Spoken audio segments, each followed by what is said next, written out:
বরেণ্য শিক্ষাবিদ, সাহিত্যিক, এমেরিটাস অধ্যাপক সৈয়দ মনজুরুল ইসলাম মারা গেছেন।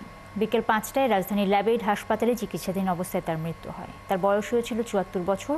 সর্বসাধারণের শ্রদ্ধা নিবেদনের জন্য সৈয়দ মনজুরুল ইসলামের মরদেহ শনিবার সকাল ১১টায় কেন্দ্রীয় শহীদ মিনারে রাখা হবে। হৃদরোগে আক্রান্ত হয়ে গত ৩ অক্টোবর থেকে হাসপাতালে ভর্তি ছিলেন সৈয়দ মনজুরুল ইসলাম।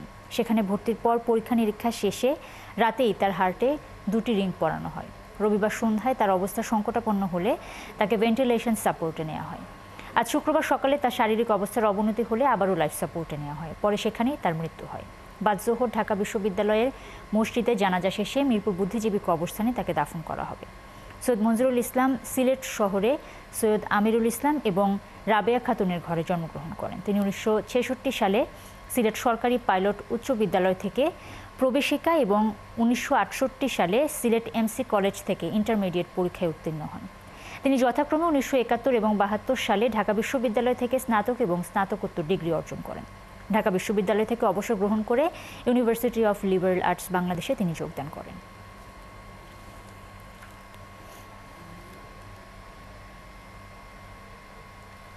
দর্শক, ল্যাবেইড হাসপাতালের সামনে আছেন আমাদের সহকর্মী সবুজ মাহমুদ। আমরা সরাসরি এখন তার কাছে যোগাযোগ করব।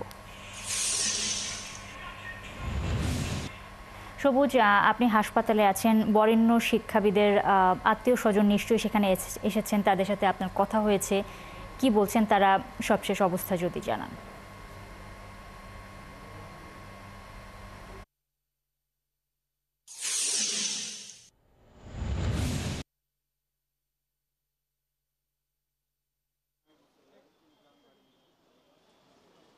নুসরাত, এই মুহূর্তে ডক্টর সৈয়দ মনজুরুল ইসলামের মরদেহ ল্যাবেইড হসপিটালের ভেতরে আছে। আমরা বাইরে অপেক্ষা করছি, কিন্তু এখন পর্যন্ত আমরা কোনো আত্মীয় স্বজনের সাথে কথা বলতে পারিনি। তার পরিবারের লোকজন এই মুহূর্তে কথা বলার মতো কোনো অবস্থায় নেই। আমরা তাদের সাথে কথা বলার চেষ্টা করেছি, কিন্তু তারা এখন পর্যন্ত আমাদের কোনো কথাবার্তা বলেনি। তবে এখানে ল্যাবের কর্তৃপক্ষ আমাদের সাথে কথা বলেছেন। তারা আমাদেরকে জানিয়েছেন যে হাসপাতাল থেকে আজকে রাতেই মরদেহটি বারডেম হাসপাতালের যে হিমঘর সেখানে রাখা হবে এবং সেখান থেকে আগামীকাল সকাল 11টায় শহীদ মিনার এবং তারপর বাদ জোহর ঢাকা বিশ্ববিদ্যালয়ের মসজিদ প্রাঙ্গণে তার নামাজের জানাজা অনুষ্ঠিত হয়ে মিরপুর বুদ্ধিজীবী শহীদ যে কবরস্থান আছে সেখানে তাকে দাফন করা হবে। এই মুহূর্তে আমার সাথে আছেন ল্যাবেইড হসপিটালের যিনি জনসংযোগ কর্মকর্তা চৌধুরী মেহের এ খোদা দ্বীপ।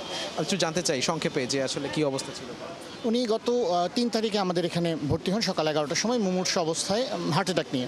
আসার পরপরই আমাদের বিশেষজ্ঞ চিকিৎসকদের যে টিম আছে ওনার তত্ত্বাবধানে চিকিৎসা শুরু হয় এবং ওনাকে হার্টে একটা রিং পরানো হয়।